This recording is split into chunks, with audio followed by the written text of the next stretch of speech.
তাই দুনিয়াতে যেরকম যুদ্ধমুদ্ধ শুরু হয়েছে এটা দেখে আমি টেনশনে বেড়ে গেছি যে World War III যদি সত্যি সত্যি শুরু হয়ে যায় তাহলে বাংলাদেশে যেটা বাঁচাইবো কেমনে, বাংলাদেশের ডিফেন্সের অবস্থা কি? বাট পরে আমি রিয়েলাইজ করলাম যে আমাদের তো চিন্তার কোনো কারণই নাই। হ্যাঁ, কারণ আমাদের কাছে দুনিয়ার সবচেয়ে বেস্ট ডিফেন্স রয়েছে। কি বিশ্বাস হইতেছে না? আমারও হইতেছে না। বাট চলো তোমাদেরকে আমাদের ডিফেন্সের সাথে পরিচয় করে আনি।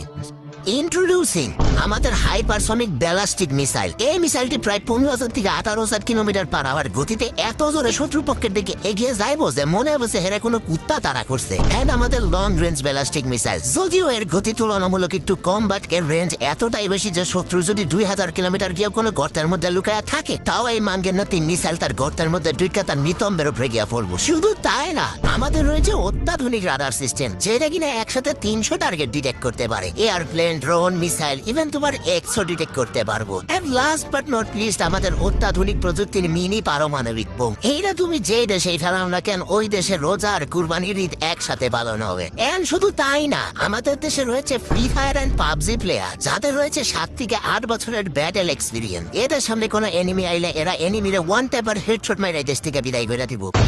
পাট্টাছে headshot. So we are completely safe. আমাদের চিন্তার কোনো কারণই নাই। না ক্যাশ সরিষার তেল